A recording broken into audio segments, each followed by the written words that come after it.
হুমায়ূন আহমেদের অনন্ত যাত্রার ১৩ বছর। বাংলা সাহিত্য ও বিনোদন অঙ্গনের ইতিহাসে ২০১২ সালের ১৯ জুলাই একটি অপূরণীয় শূন্যতা এনেছিল। এই দিনেই ৬৩ বছর বয়সে না ফেরার দেশে পাড়ি জমিয়েছিলেন বাংলা সাহিত্যের কিংবদন্তি এবং নন্দিত চলচ্চিত্রকার, নাট্যকার, গীতিকার হুমায়ূন আহমেদ। আজ তার মৃত্যুর ১৩ বছর। ২০১২ সালের এই দিনে তিনি যুক্তরাষ্ট্রে চিকিৎসাধীন অবস্থায় শেষ নিঃশ্বাস ত্যাগ করেন। তার মৃত্যুতে যে শূন্যতা তৈরি হয়েছিল তা আজও অনুভব করেন অসংখ্য পাঠক, অনুরাগী ও সাহিত্যপ্রেমী। সময়ের ব্যবধান যতই বাড়ছে, পাঠকের হৃদয়ে তার উপস্থিতি যেন ততই গাঢ় হচ্ছে। নাটক, চলচ্চিত্র ও সাহিত্যে একক আধিপত্য গড়ে তোলা এই মহান মানুষটি অসাধারণ লেখনী ও নির্মাণশৈলীর মাধ্যমে সাধারণ পাঠক দর্শকদের মন জয় করেছিলেন।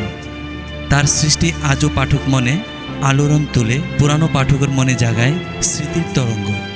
হুমায়ূন আহমেদের মৃত্যুবার্ষিকী উপলক্ষে প্রতি বছরই তার হাতে গড়া গাজীপুরের নুহাশপল্লীতে ভিড় জমান ভক্ত, সাহিত্যপ্রেমী, নাট্যজন ও শিল্পীরা। কোরআনখানি, মিলাদ মাহফিল, এতিমদের মাঝে খাবার বিতরণ সহ থাকে নানা আয়োজন। এবারও তার ব্যতিক্রম হয়নি।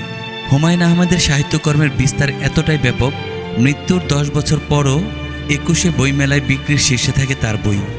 নন্দিত নরকে, মেঘ বৃষ্টি ও ভালোবাসা, তিথির নীল তোয়ালে, জোছনা ও জননীর গল্প, মধ্যাহ্ন, মাতাল হাওয়া, শঙ্খনীল কারাগার, শ্রাবণ মেঘের দিন, এইসব দিনরাত্রি, গৌরীপুর জংশন, লীলাবতী, কবি কিংবা দেয়াল, সব বইয়ের পাতায় পাতায় আজও পাঠক খুঁজে পান জীবনের রস, হাসি, বেদনা ও রহস্য। তিনি শুধু সাহিত্যিক নন, ছিলেন এক জননন্দিত নির্মাতাও। আগুনের পরশমণি, শ্রাবণ মেঘের দিন, দুই দুয়ারি, চন্দ্রকথা, ঘেটুপুত্র কমলা সিনেমাগুলো আজও দর্শক মনে জীবন্ত। ছোট পর্দার দিকেও তার অবদান অনন্য।